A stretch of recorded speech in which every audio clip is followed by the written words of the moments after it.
What if the next big tax strategy for entrepreneurs wasn't just about keeping more of your money, but also putting that capital to work, revitalizing communities across the country? Welcome back to another episode of the Vital Wealth Strategies podcast.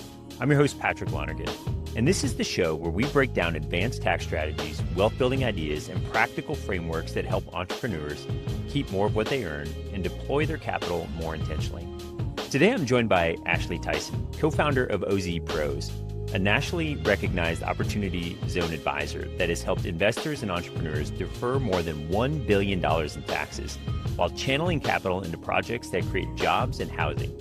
Ashley is practicing attorney, a magna cum laude graduate from UNC Charlotte and UNC Chapel Hill School of Law, and is widely known as the OZ Sherpa for his ability to simplify the complex rules around opportunity zones and help investors stay compliant and strategic. You will hear him rework some of my limiting beliefs around how to utilize an opportunity zone and expand my thinking on the options to pay less tax and build more wealth using this tool. In this episode, we break down opportunity zones in plain English, how the program started, and how investors can potentially defer taxes even after a capital gain from stocks, real estate, crypto, or selling a business. We also talk about the biggest myths in the opportunity zone space and how to evaluate deals that can produce both financial returns and meaningful community impact. Before we jump in, if you enjoy learning about strategies like this, make sure to visit vitalwealth.com/resources, where you can access our vault of tax strategy and wealth building tools built specifically for entrepreneurs. Again, that's vitalwealth.com/resources. And if you enjoy the show, take a moment to leave a review. It helps more entrepreneurs discover the podcast and allows us to keep bringing you conversations like this. Now let's get into my conversation with Ashley Tison. I'm excited about our conversation today. We've got Ashley Tison on the show, and we're going to talk about opportunity zones and specifically get into Opportunity Zones 2.0. They've changed with the big, beautiful bill, and it's going to be a lot of fun. Ashley, thanks for joining us here today. Patrick, appreciate you having me on. It's an honor and a privilege. Yeah. So I want to dig into a few of the problems that entrepreneurs face when, we'll say, a massive tax bill is coming down the road from a large capital gain. And we typically see this from a few different places. We can see this from exit of a business. We've got a number of clients this year that have been selling their business or getting ready to sell the business. We also see it in real estate. You know, we see longtime owners and they're like, man, this has been great, but I'm sort of tired of being a landlord. I'm ready to get out of this. And they're hanging on for dear life. They're tired, but they don't want to pay the tax. So they're just like, we're going to avoid this for as long as possible. So we can also see it. We've had clients, not so much right now, but we've had clients with huge crypto gains as well. Yep. And we think that's... I wish that was still a problem. Yeah. I saw your Bitcoin mining episode. Yeah, I had to shut my miners off the other day. I was like, "Hey guys, we're like in the red in a big way on these things." Yes. So, Bitcoin, I believe it'll come back, but it'll come back. The time hodl, being baby, right hodl. That's right. I love it. And there could just be other investments that are made. You know, you could have been early in a particular stock, right? Like if you were been holding on to NVIDIA stock forever and you're like, man, how am I going to ever get out of this? Or that silver that you got, like scrounging around somewhere, right? That you probably paid a nickel for and it's now worth $80. Right. So, or those silver American Eagle dollars that you actually paid $1 for, right? And literally they're worth $100 a piece now. So any kind of capital gains you can use opportunity zones for. For sure. And so then I also think about the internal problem that the entrepreneur has, right? They're frustrated that their years of hard work are going to be heavily taxed. And we think about the tax that's going to come along with that. It's capital gains tax, 20% federal, potential 3.8 Medicare surtax. Just going to say, baby, don't forget the NIC. And then we also got to be mindful of state income tax. If we're in New York, it's another 10% plus. California could be 12% plus. It's like 14 in California last time I checked. Yeah. So we think about that, and it's like, okay, I could be over a third of my value that I'm going to recognize. A third of my gain I have to give to taxing authorities. If you're in California, it's almost half. Right. Yeah. It's insane. So So I look at all of those things, and I think it's really hard for the entrepreneur to swallow. They're also uncertain about the tax strategies that are out there and what they can execute on. They're also worried about making the wrong move. Man, what if I get out of this and I move into something else that I think is a good deal, but man, it doesn't work out. And then I think this is good, and we'll probably get into some of this, but skeptical of advisors pushing some trendy tax shelter thing that could blow up down the road like that. That can be scary. What they want is clarity and confidence before deploying large amounts of capital. And then philosophically, entrepreneurs believe it shouldn't be this hard to keep the wealth that I've worked so hard to build. So, Ashley, I'm looking forward to getting into this discussion today.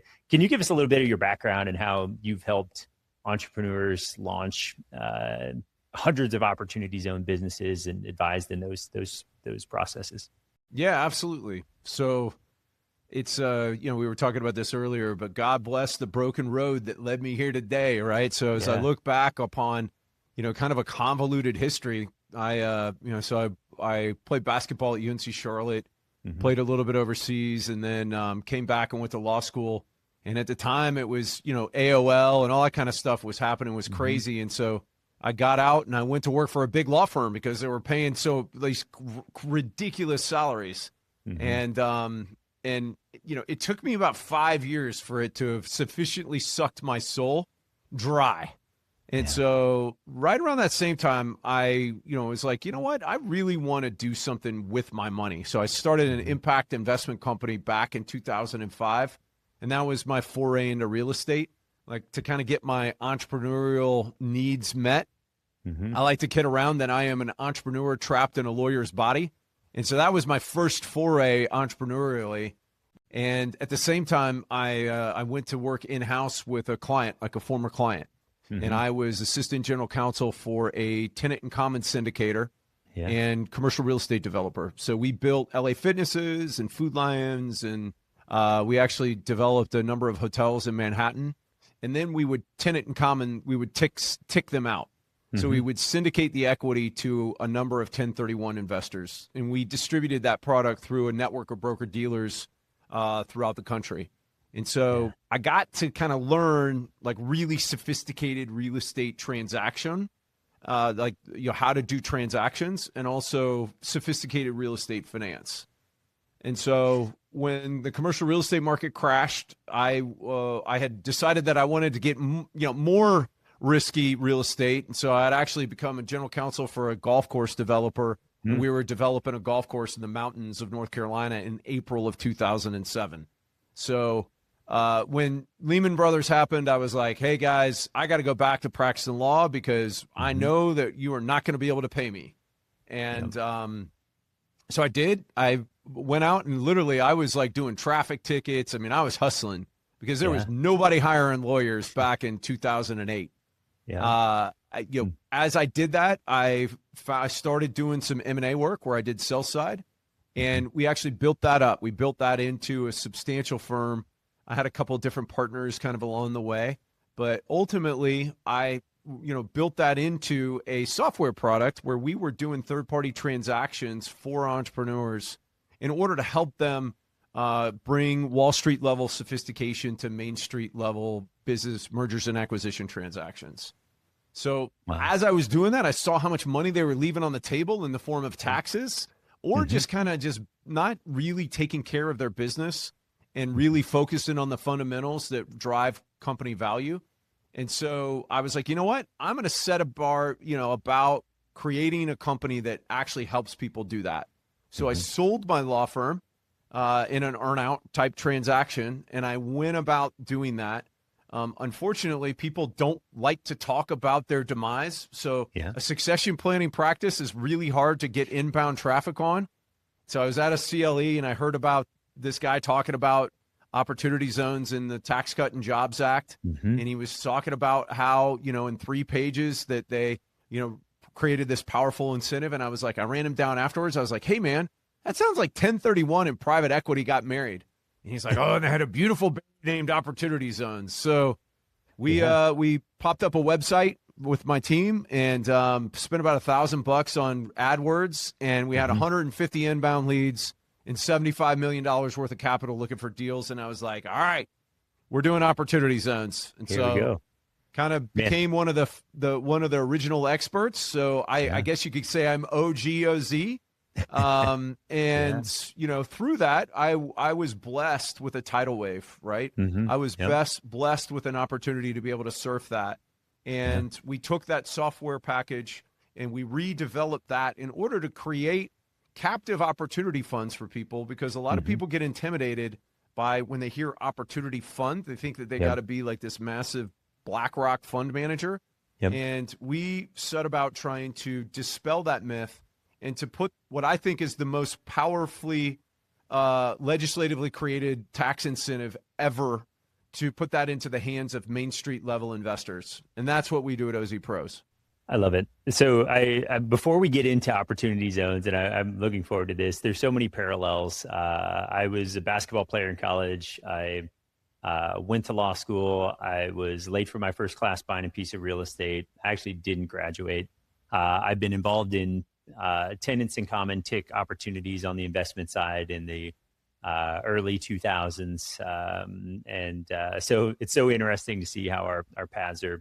You're like a brother from another mother that I didn't even know existed, man. I know. And then we were talking about before that we started just, our connection on the faith side of things and C12 and some of those other things. We think that that's all good. So, Ashley, we're going to have to continue this conversation after the episode, because this has been great. So sure. Can we step back just a second and talk about an opportunity zone?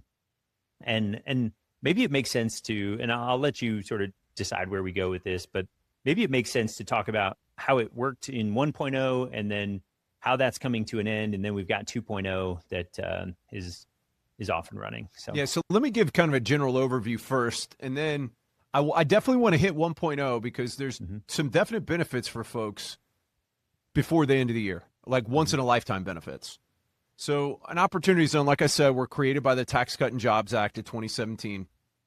And what that allowed investors to do is to take any kind of capital gain, long-term or short-term, if they put it into a qualified opportunity fund within 180 days, and that 180 days, you get flexibility about when you want that to start if you're invested through something that your capital gains comes on a K1.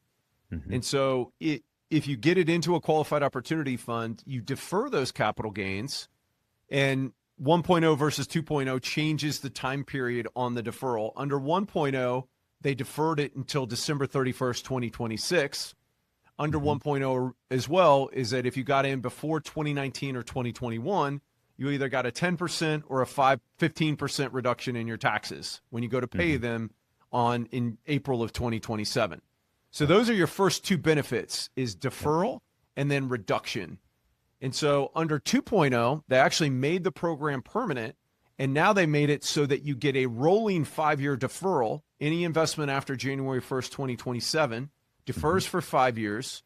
And then when you go to pay the taxes, you either get a 10% reduction just automatically if you've held for 5 years, or a 30% reduction if you're in a rural qualified opportunity fund. So now we're talking like real money on the actual like reduction as well. And let's also not discount that deferral, because it's a 5-year interest-free loan from the government. Right. Totally. Yep. So many important things I want to highlight here. So a lot of times we're looking at capital gains tax planning for clients, and we need to have all of those strategies buttoned up before the transaction happens. What I heard you say is we have 180 days, potentially more, depending on, I'll call it our entity structure that owns that asset. And I can effectively do tax planning after the fact, absolutely, utilizing an opportunity zone. So if you're listening to this and you've had a transaction, you're looking down the barrel of some tax, and this can even apply for 2025, right? That's right. I can go all the way back to January 1st of 2025 if that gain came to you on a K1. Yep. So that's a tremendous opportunity to utilize the opportunity zone to not pay some tax or defer the tax. And let's just put some numbers to that for just a second. If I've got $1 million that I am potentially going to pay the capital gains tax on, and I'm earning 7% on that money, my portfolio is now going to kick off or the investment in the opportunity zone is going to kick off at 7%, $70K a year money to me. If I just go ahead and pay the tax, and let's just assume I've got some state, federal net investment income tax in there, and it all adds up to 30%. Okay. Now I've only got 700K invested. And if I'm earning that same 7%, now instead of $70,000 a year, I'm less than $50,000 a year in income. And so I'm dollars way ahead if I just 21 defer. grand a year just on the government's money. Absolutely. And I do that for 5 years. There's 100K that I saved just utilizing the opportunity zone. And then if we layer in some of the factors around, we only charged 20 grand to set it up. So that's a 5X return right there. I love it. I love it. And then not to mention if we invest in a rural opportunity zone, I get a 30% deduction on my initial investment. And then what happens to the gain? Like if the investment, the 30% is going to come off what your tax bill is going to be 5 years out. So number one, you're going to get to play with the government's money. So in that exact example, normally you'd be paying $300,000 in taxes, but in this case, you're going to save 30% on that. So you're going to pay $210,000 in taxes. I love it. Yep. Now, awesome. once again, that depends on what state you're in, right? Sure. So, yep, absolutely. But yeah. Okay. This is great. And so let's think a little bit. I'm curious about the rural versus urban opportunity zones. Can you walk us through those and who's defining those? Or I think in 2.0 they put some restrictions on, where these opportunity zones can be located. So are they changing drastically from 1.0 where I can invest dollars versus from 1.0 to 2.0? Yeah, so the 1.0 tracts, so each governor got to designate up to 25% of their low-income census tracts. And then they had a certain threshold that they could nominate contiguous tracts to those tracts. And so they eliminated that contiguous opportunity in the 2.0 rule. They also tightened up what low income is, like what the criteria is, right, to make it so that it's actual poverty. Yeah. And then the third thing that they did is that this is now based off of the 2020 census as opposed to the 2010 census.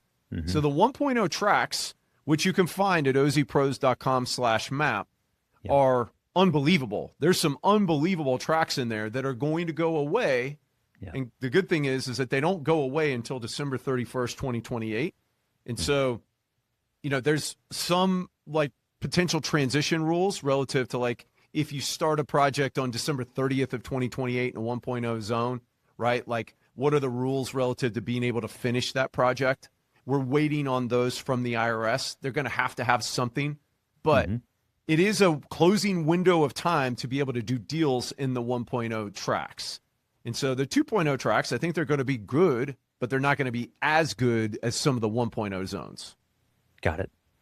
This is great. So I'd be interested, Ashley, in you talking through, like, when I think about opportunity zones, I'm gonna highlight some ways that I've seen it done, and then I want you to sort of reshape my thinking on this. So the first one is I can go start a business. I can go buy some property in an opportunity zone just directly. Like I can just I believe I actually I'm in Iowa. I believe the area I'm in is an opportunity zone, and if Look at that.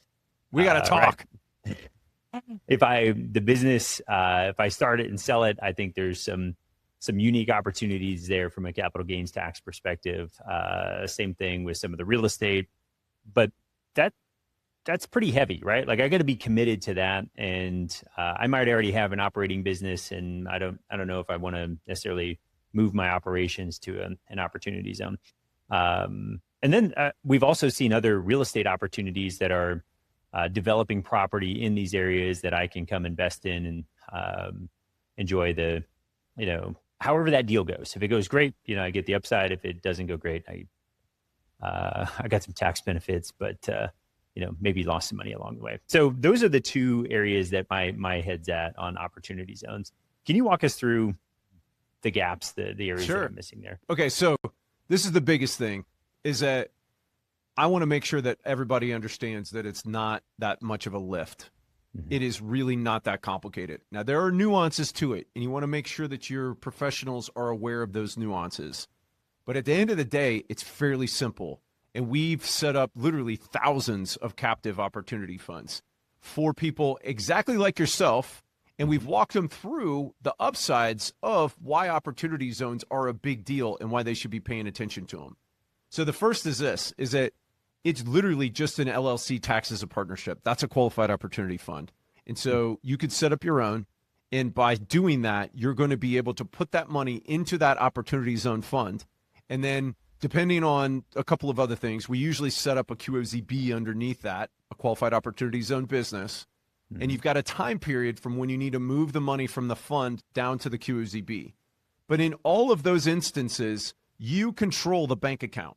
And so in a captive opportunity fund, you're literally able to defer the taxes by moving from your money from your left pocket to your right pocket.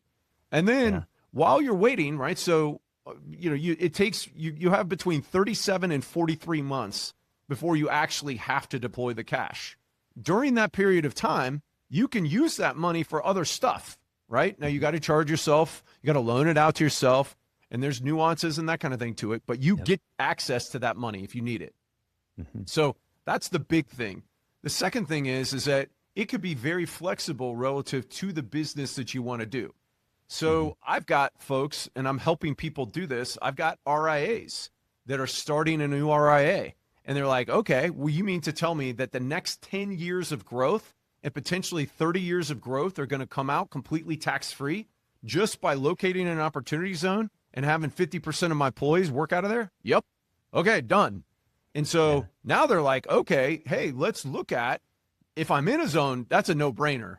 If I'm outside of a zone, hey, maybe it makes sense for me to look at buying some property in a zone and maybe moving my business. But if I'm buying a business from the start, right, certainly one that's in the zone, and maybe even one that I can move into the zone, that's also a really good alternative too. Yeah.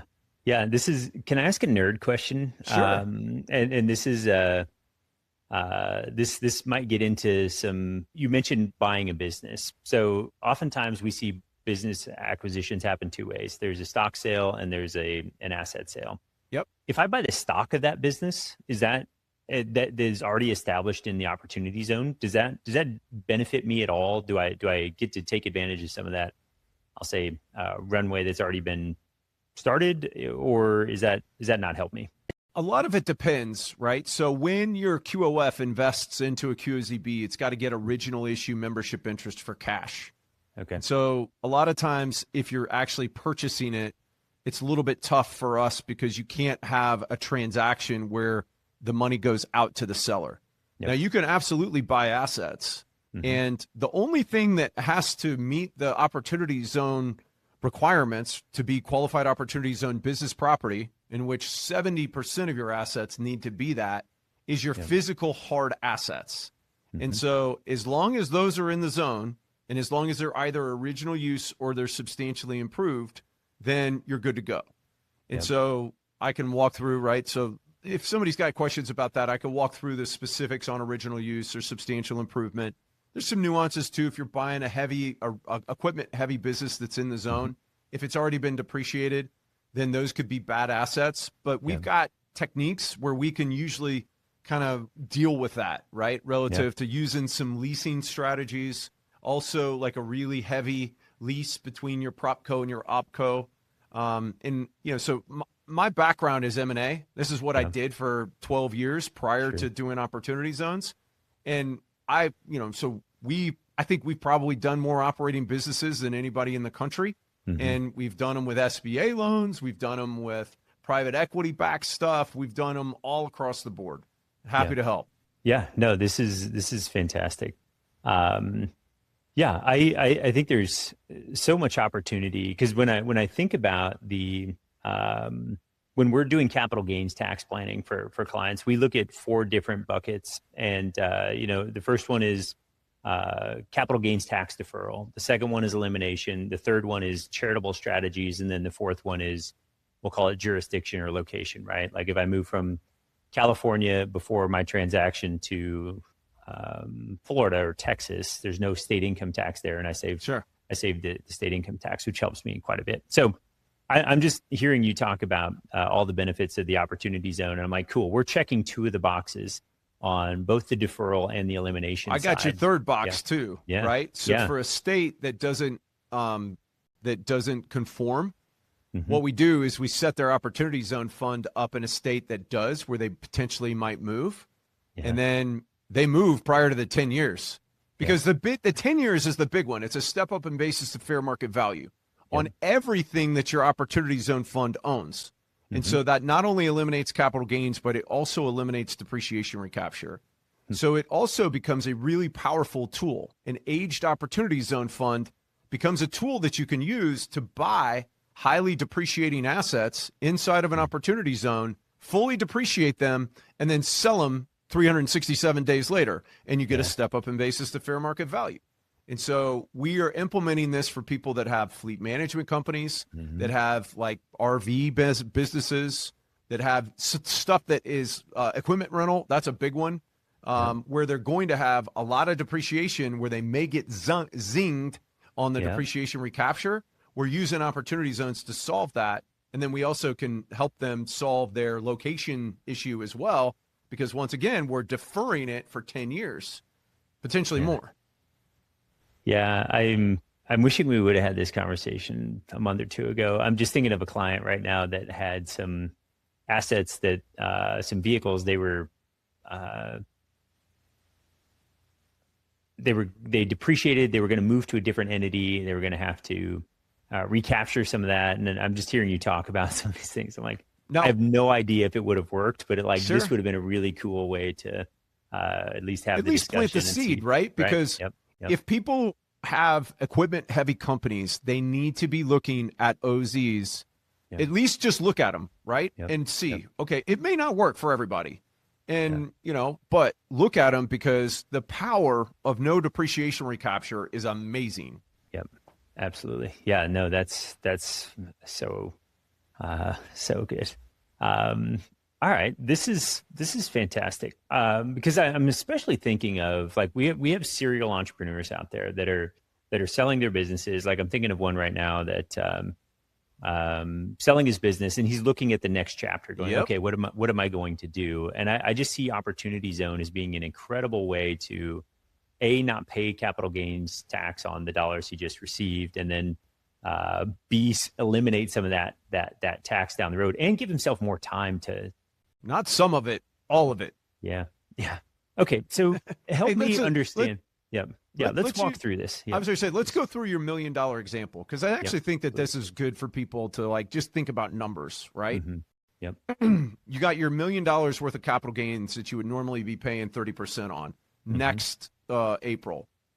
And so if you're under 1.0, and I'll use this as the example, is that if you go into a project where you can write that down on paper, where you can take a valuation discount between now and the end of the year, you either pay taxes on your original gain amount or the value of your QOF investment at the time. So you have that $1 million gain, and let's say that you're going to build something in the opportunity zone. So you're going to be under construction on December 31st of this year. Well, that's probably worth between a 30 to 50% discount on being under construction. And so you're going to be able to write that down on paper to where it's between a $700,000 gain and a $500,000 gain now that you're going to pay taxes on next year. Okay. Under 2.0, if you wait till then, you're going to defer that gain for 5 years, and then you're going to pay the taxes at either a 10% or a 30% discount. And by the way, the rural designation is that you don't have more than 50,000 people, or you're contiguous to a tract with more than 50,000 people. And those designations have been set. And there's a number of maps. If somebody's interested, I can walk them through how to find it. So that's the real economics on the initial play. The second play, and this is the really big one. So let's use your example where somebody now starts a business in an opportunity zone. And let's say that it's an equipment heavy business. So they're going to pay taxes. They're going to pay taxes normally on income. And so they're going to be utilizing the depreciation on those vehicles, right, over the first 5 years. And then let's say that they've got like a rolling 5-year basis where they're cycling off some of their fleet equipment. So in year 6 through 10, they're going to pay depreciation recapture on those vehicles that they're selling. But then after year 10, right? So after year 10, now they're going to be able to take that fleet and they're going to be able to sell it 367 days later for 90 cents on the dollar, right? Or 85 cents on the dollar, and fully depreciate it, use that against income, be able to carry it up to their 1040 and not pay any depreciation recapture on that. So they continue doing that, right, for as long as they want, up to years 30, and then they sell in year 30. And, you know, over the course of 30 years, it's probably 10x'd, right? Let's hope that it's 10x'd over 30 years. Yep. I don't know what the rule of 72 is, but if it's an operating business, more than likely it probably has. Yep. And so that $1 million is now worth $10 million. And guess what? They don't pay any depreciation recapture on any of the vehicles or any of the equipment, and they don't pay any capital gains on that $10 million. Well, $9 million, because they had $1 million in basis, but they don't pay any taxes on any of that. That's incredible. It feels like cheating, you know? And hold on, one final thing, right? If that were right, I'm going to throw in some jitsu knives. So in addition, so people, a lot of times they hear this, well, man, I'm 70 years old. I'm not going to hold this thing for 10 years, right? And so I'm like, hey, listen, this is the great thing about OZs is that your estate steps into your shoes. Now, if it's in the first 5 years and your estate lacks liquidity, you need to solve for that, right? But after that, they step into your shoes. So the amount that goes against your lifetime exemption amount isn't fair market value at the time of death. It's what you originally put in. And then your estate gets to exercise it after 10 years, all the way up to 30 years, right? Relative to the growth of that asset with no taxes. Yeah. So you also just leveled up opportunity zones with the estate tax planning as well, because the things you just talked about are fantastic opportunities on the estate tax side, because so many of our clients have this accelerating estate tax problem, and we're looking at things like, you know, spousal lifetime access trust, GRATs, and intentionally defective grantor trust, and all the acronyms, right? By the way, I can use an IDGIT and a GRAT inside of an opportunity zone play. Yeah. Okay. Yeah.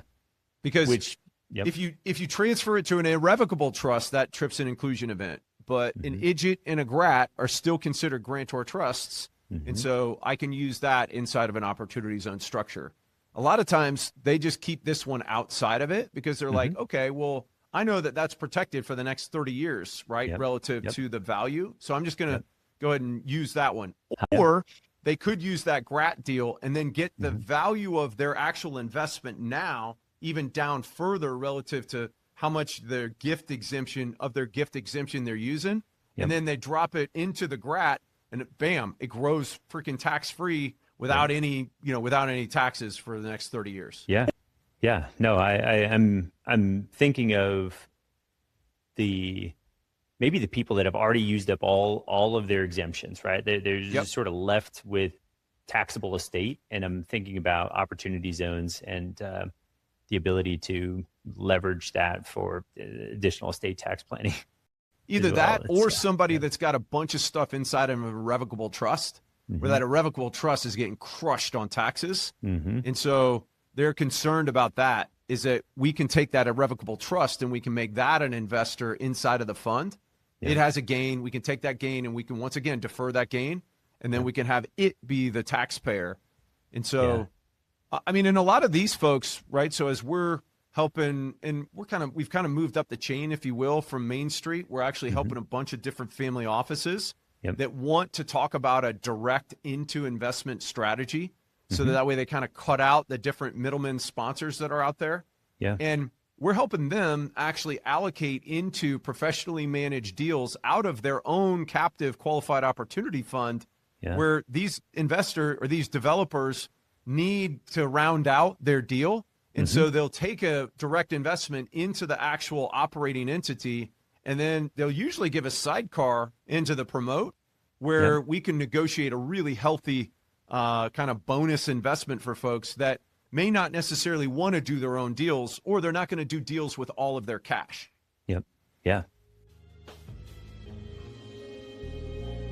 Quick question for you. What's the biggest challenge you're facing right now in your business? Maybe it's tax strategy, cash flow, investments, scaling your company, or just figuring out the right next move. On the Vital Wealth Strategies podcast, we want to start answering more of your questions directly. So if there's something you've been wrestling with in your business or financial life, head over to vitalstrategies.com/questions and submit a question to us. We'll review the questions that come in and answer some of those in upcoming episodes. Again, that's vitalstrategies.com/questions. Now, let's jump back into today's episode. I'd like you to maybe spend a little more time about what you just talked about, because I think that's another fantastic opportunity for people is, okay, hey, I've got some cash. I want to make an investment. I want to be more passive in my role here.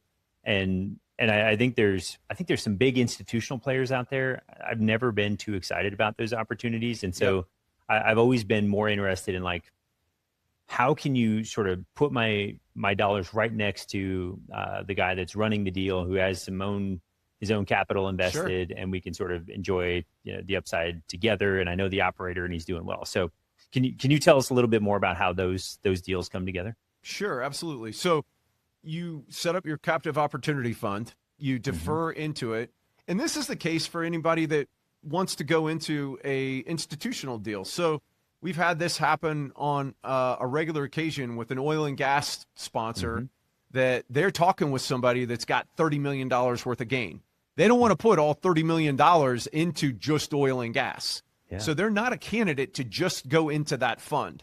So we set them up a captive fund. They then go put $5 million into that oil and gas deal at the deal level. And then we've got relationships with great developers and sponsors that are doing OZ deals, but they're actually out there raising retail money within that fund. And so there's a fair amount of brain damage with raising money in $100,000 and $250,000 increments. Sure. And so if they can get a 7-figure check, then they are willing to cut, additional incentives to that 7-figure check writer.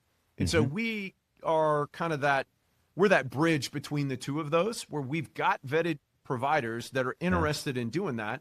And we've got the capital. And the reason why we have that is because we have relationships with the capital sources that are looking for that. And so we go to them and we're like, hey, listen, man, I got somebody that could deploy up to $5 million, close out your deal. Like, what kind of vig can you give me on that out of the sponsor promote? And they're like, hey, let me sharpen my pencil and let me get back to you. And so then we bridge that gap. We help the captive, fund to make sure they're in compliance. We basically become their fund manager, right? Running all of their stuff. And then we help them supervise, number one, the investment, number two, the documentation, and then number three, that the sponsor's actually doing all of the stuff that they need to do in order to stay Opportunity Zone compliant. Yeah. And I think one thing you're highlighting here that is something we regularly talk about with our clients is find a who in your life that knows how to do things versus go figure out how to do it on your own. And unquestionably, I'm hearing you.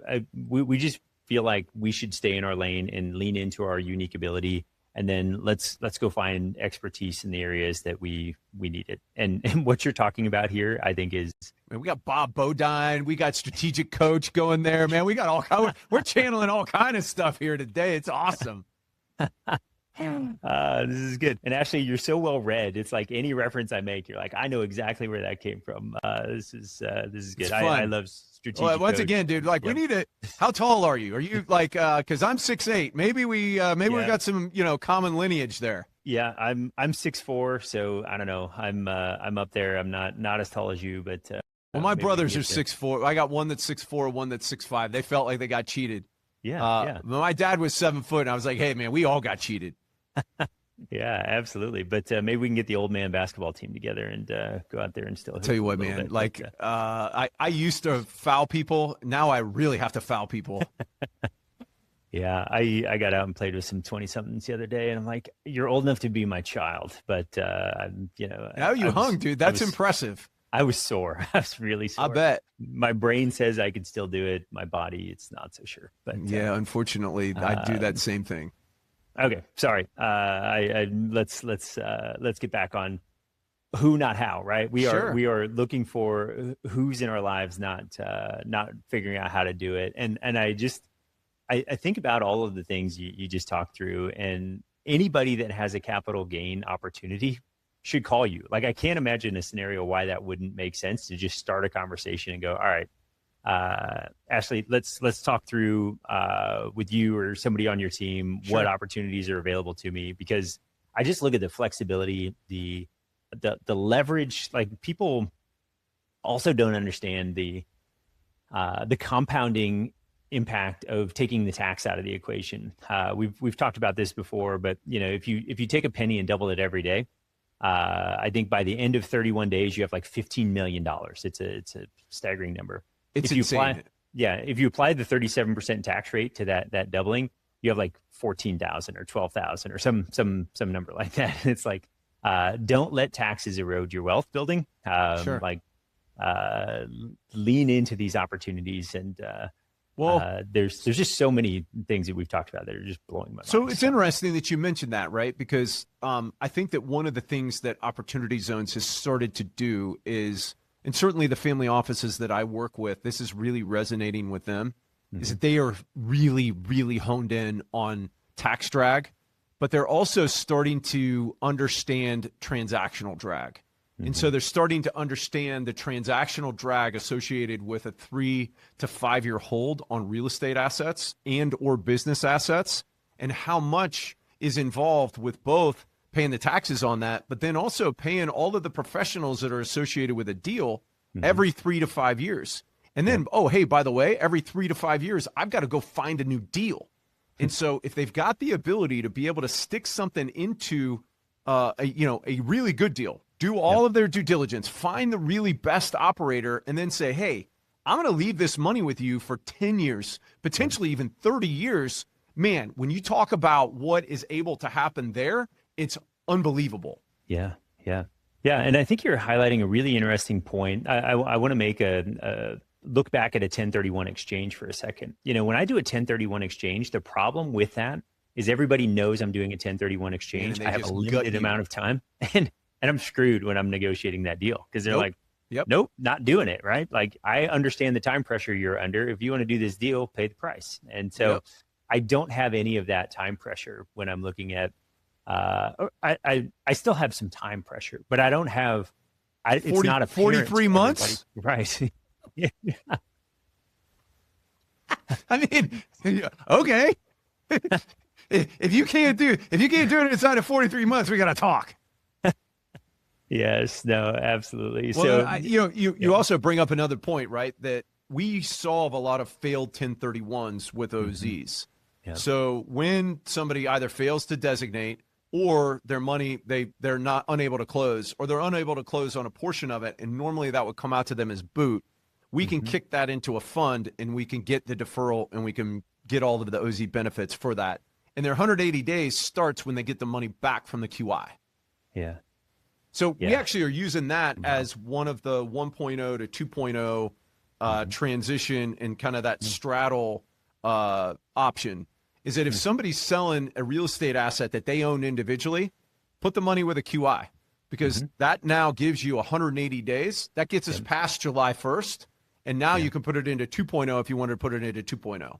Nice. And a qualified intermediary is a QI on the 1031. Yeah. No, this is just, this is good. It's fun to like nerd out with somebody on these things. So, it's cool to see that, I love leveraging the opportunities out there, and not that you're abusing anything, but now I'm taking advantage of the 1031 rules and the Opportunity Zone rules to get me into a new regime, which, I can benefit from. So I think that, that's fantastic. Actually, I want to go back for just a second and talk about, because I'm trying to process all this stuff you're giving to me about Opportunity Zones.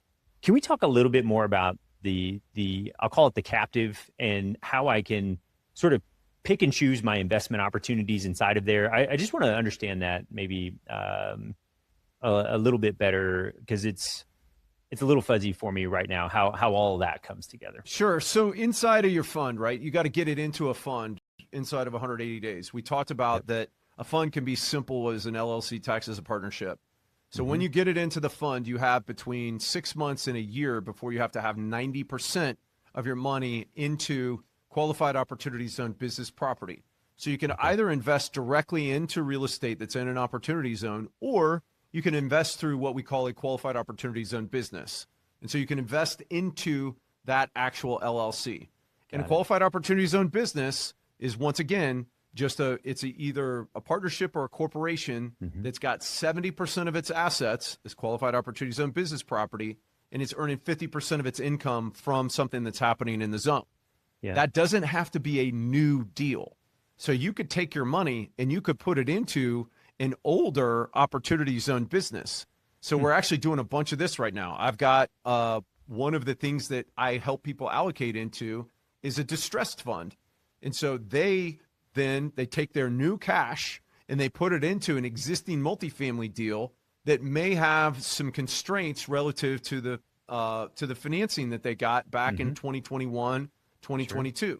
But it's a completed deal that's generating cash flow, so they know what the vacancy rates are. They know how it's performing, but it could be dragging their cash based upon the interest rate buy downs or the other stuff that they got to pay.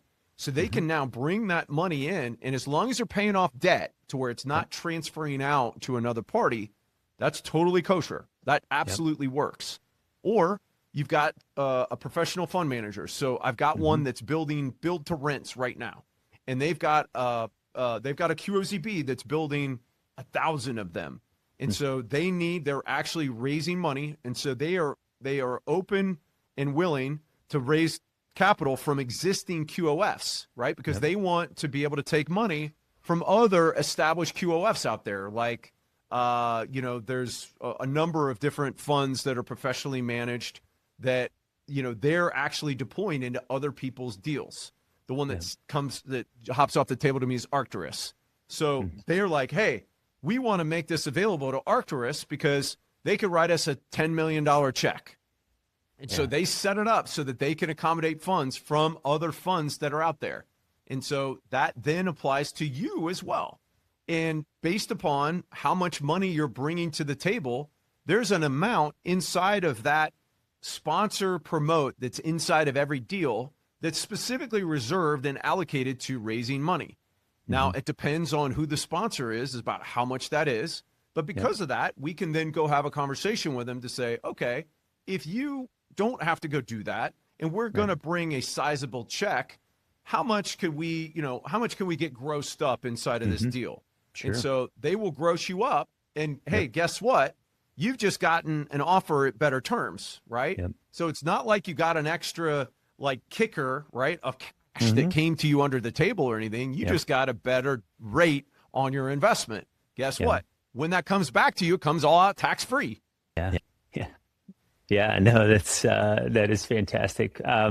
So you brought up debt as well, because that's another constraint with 1031 exchange, right? I've got debt replacement and, there's limitations there. And so none of that exists over here on the opportunity zone, right? Like I'm just taking my proceeds and I can invest either in a project, pay 100% cash for it, or I can, how does debt work in the equation? Yep. Yes. So if you get legit third-party debt, you can lever up as much as they'll allow you to do so. Now, I mean, I don't know that there's anybody out there loaning more than 90%, but we generally tell people that, hey, listen, you want to keep your deal at least 10% capital gains equity. And by the way, you can be the lender on the deal. So if you've got $1 million worth of capital gains, but you're doing a $10 million deal and you need to loan the other $9 million into it while you go out and, get the thing built, get it stabilized, or do whatever it is that you got to do, then you're good to go. And then, hey, by the way, after 2 years, you can bring in other debt and you can completely refinance every dollar that you put into that deal out. And if it's a 2-year refinance lockout, so after 2 years, you can suck every dollar out of that deal and there's no taxable effect. So let's go back to and put some dollars to that. So I did a $10 million deal. I brought $1 million of capital gain, $9 million of my, we'll call it own cash into that scenario. Yep. I fixed the operations. The thing's now worth $15 million. Are you saying I can refinance out all $10 million? You could. So let's say it's worth $15 million and you're going to get 80%, right? Yeah. you could take out that cash. I can't do 80% times 15 in my head, but I think whatever. It's 12 million. Yep. So you could pull $12 million out of it. And there's, as long as you wait 2 years from when you put your money into the QOF, not when you put your money into the QOZB, you pay no taxes. Nice. So I'm going to, Ashley, you're melting my brain on all the opportunities here. So the cool thing about refinancing is that's not a taxable event. That's right. So I just pulled $12 million out. I can go do whatever I want. Whatever you want to with it. Now I haven't, I have to be mindful of the fact that there's still potentially some tax going to be due on my $1 million. Original $1 million, right? Based upon when that's due. Correct. You're going to have to pay that. Right. So, but man, if I have a game plan for that, but that's incredible. Like, I just was able to leverage the opportunity zone, leverage some financing, leverage the fact that refinance dollars are not taxable. This is there's fun. Also there's no related party issues either, right? Relative to that, there are related party issues about how you generate your capital gain. So you can't sell that hand turkey you made in kindergarten to your mom for $1 million and use that capital gain, right? So that's the first one. The second one is that you can't buy real estate or like assets from a related party. So if you own property inside of an opportunity zone, there's ways that we can get creative with it, but you couldn't sell that into a new entity and be able to do that, right? I mean, we can usually work around it, particularly if it's raw land, but you got to be careful if you own property prior to when it was designated. Yeah. So effectively, it needs to be a third-party transaction. It sounds like there might be some ways around that, but that'd be the safe way to go. So that's the safest way to go. But I mean, if you've got one of the challenges with opportunity zones, and I'll put this out there, is that most development deals get done with a land lift. So you got somebody that owns dirt. Somebody comes in and they're like, hey, listen, I'll buy it for $1 million, or I'll give you a 20% carry inside of the deal, and it's going to be worth $10 million when we develop it. And they're like, wow, I can make $2 million instead of $1 million, and I don't have to pay taxes until I get it. They're like, oh, I'm in. The problem is you can't do that in an opportunity zone transaction. You actually have to purchase the land. Otherwise, it becomes a bad deal. It becomes a bad asset. And so we've got mechanisms, right, with a third-party ground lease company where that company can come in and buy the land and then ground lease it back to the QOZB, and then you can buy it back after 2 years. But you got to get creative like that if you're gonna be doing a transaction like you would normally do. So there's nuances to opportunity zones, usually not insolvable, but there's nuances, and you better know, like whoever your professionals are, better know what they're doing. Yep.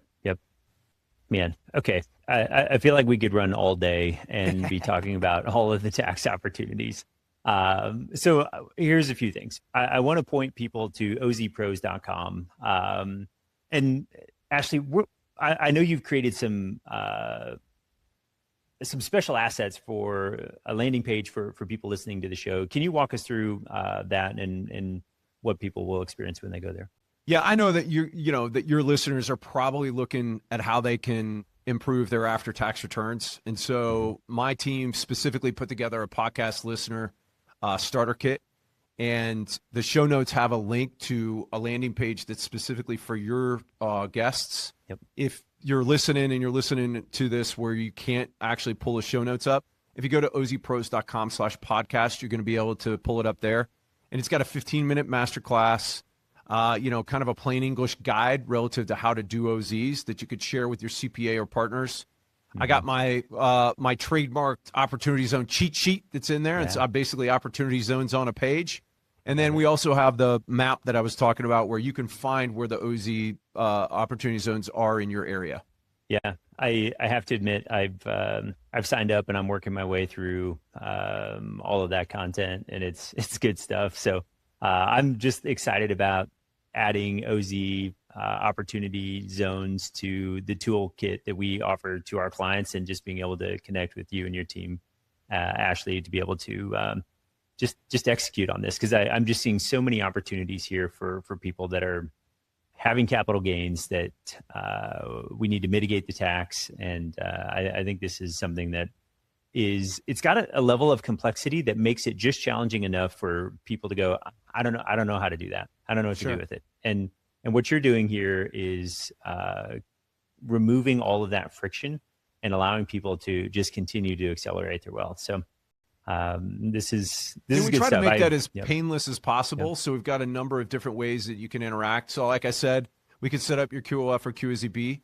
We've also got a masterclass, and it meets weekly. It's the only masterclass out there on Opportunity Zones. It's a weekly deal.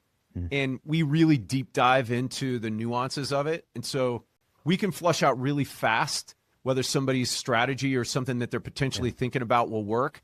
The great thing is, too, is that most people don't know what they don't know. And so by coming in there, they can get other ideas from other people's questions and look at other deals that other people are doing. And we've gotten great results and great feedback from people that are inside of our masterclass. Yeah.